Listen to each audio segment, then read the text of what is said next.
Phone tapping కేసులో మాజీ DCP Radhakishan రావు bail పిటిషన్పై నాంపల్లి కోర్టులో విచారణ జరిగింది.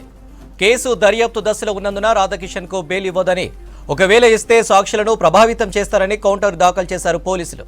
ఇప్పటికే మాజీ డీఎస్పీ జ్యుడిషియల్ రిమాండ్ పూర్తయిందని, పోలీస్ కస్టడీ కూడా ముగిసిందని తెలిపారు పబ్లిక్ ప్రాసిక్యూటర్ ఉమామహేశ్వరరావు. ఇరు వర్గాల వాదనలు విన్న న్యాయస్థానం తీర్పును మే 2కు రిజర్వ్ చేసింది. రాధాకిషన్ రావు బెయిల్ పిటిషన్ పై వాదనలకు సంబంధించి డీటెయిల్స్ రత్నకుమార్ అందిస్తారు. రత్న, అప్డేట్స్ ఏంటి? ఎస్ అనిల్, ఫోన్ ట్యాపింగ్ కేసులో నలుగురు నిందితులు ప్రణీత్రావు, తిరుపతన్న, భుజంగరావు, రాధాకిషన్ రావు, ఈ నలుగురు కూడా ప్రస్తుతం చెంచల్గూడ జైలులో ఉన్నారు. రీసెంట్గా ముగ్గురు నిందితులు ఎవరైతే ఉన్నారో ప్రణీత్రావు, తిరుపతన్న, భుజంగరావు, ఈ ముగ్గురు కూడా తమ యొక్క కస్టడీ, పోలీసుల యొక్క కస్టడీ అలాగే జ్యుడిషియల్ రిమాండ్ ముగియడంతో తమకు బెయిల్ ఇవ్వాలంటూ కూడా నాంపల్లి కోర్టులో పిటిషన్ దాఖలు చేశారు. పిటిషన్ దాఖలు చేసిన తర్వాత ఇటు కోర్టు పోలీసులు యొక్క బెయిల్ పిటిషన్కు సంబంధించి కౌంటర్ దాఖలు చేసేందుకు సమయం ఇచ్చింది. పోలీసులు కౌంటర్ దాఖలు చేసిన తర్వాత ఇరు వాదనలు వినానంతరం కూడా పోలీసుల యొక్క కౌంటర్తో వేగిపోయించింది. ఎందుకంటే ప్రస్తుతం కేసు అనేది కొంత దర్యాప్తు దశలో ఉంది.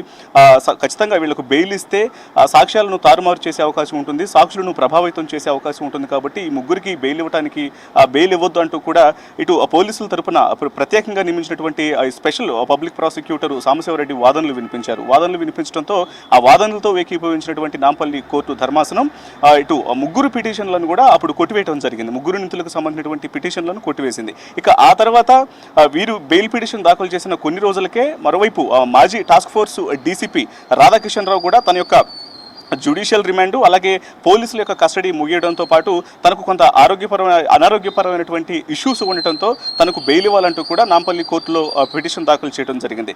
దీనికి సంబంధించి ఆయన తరపును ఏవైతే ఇటు తనకున్నటువంటి ఆరోగ్యపరమైనటువంటి ఇష్యూకి సంబంధించి కావచ్చు, లేకపోతే ఇప్పుడే కంప్లీట్ అయినటువంటి జ్యుడిషియల్ రిమాండ్ అలాగే పోలీసుల కస్టడీకి సంబంధించి కూడా ఇటు ఆయన తరపున న్యాయవాది ఉమామహేశ్వరరావు వాదనలు వినిపించారు కోర్టులో.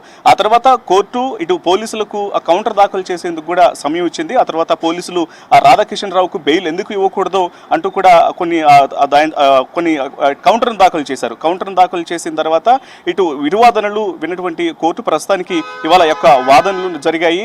ఇటు స్పెషల్ పబ్లిక్ ప్రాసిక్యూటర్ సాంబశివరెడ్డి పోలీసుల తరపున తన వాదనలు వినిపించారు. ముఖ్యంగా ఈ యొక్క కేసుకు సంబంధించి ఇప్పుడు ప్రస్తుతం ఎవరైతే ఫోన్ ట్యాపింగ్ కేసులో ప్రధాన ఆరోపణలు ఎదుర్కొంటున్నటువంటి మాజీ చీఫ్ ప్రభాకర్ రావు తర్వాత అత్యంత ప్రభావితమైనటువంటి వ్యక్తి రాధాకిషన్ రావే కాబట్టి ఆయనకు ఇప్పుడు బెయిల్ ఇస్తే మాత్రం ఖచ్చితంగా ఫోన్ ట్యాపింగ్ కేసు అనేది చాలా వెనకబడిపోతుంది.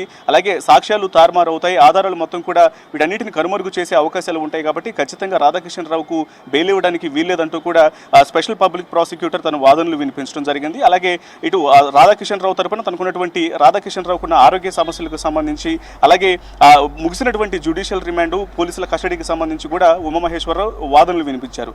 ఇక ఇరు వాదనలు విన్నటువంటి కోర్టు తీర్పును రిజర్వ్ చేసింది. మే 2వ తారీఖున తుది తీర్పును ప్రకటిస్తామంటూ కూడా తెలియజేసినటువంటి పరిస్థితి కనిపిస్తుంది. మొత్తానికి ఇప్పటికే ముగ్గురు నిందితులకు సంబంధించినటువంటి బెయిల్ పిటిషన్లు కొట్టేయగా ఇప్పుడు రాధాకిషన్ రావుకు సంబంధించినటువంటి బెయిల్ పిటిషన్ ఇటు వాదనలకు సంబంధించి మే 2వ తారీఖున తుది తీర్పు ప్రకటించే అవకాశం ఉంది.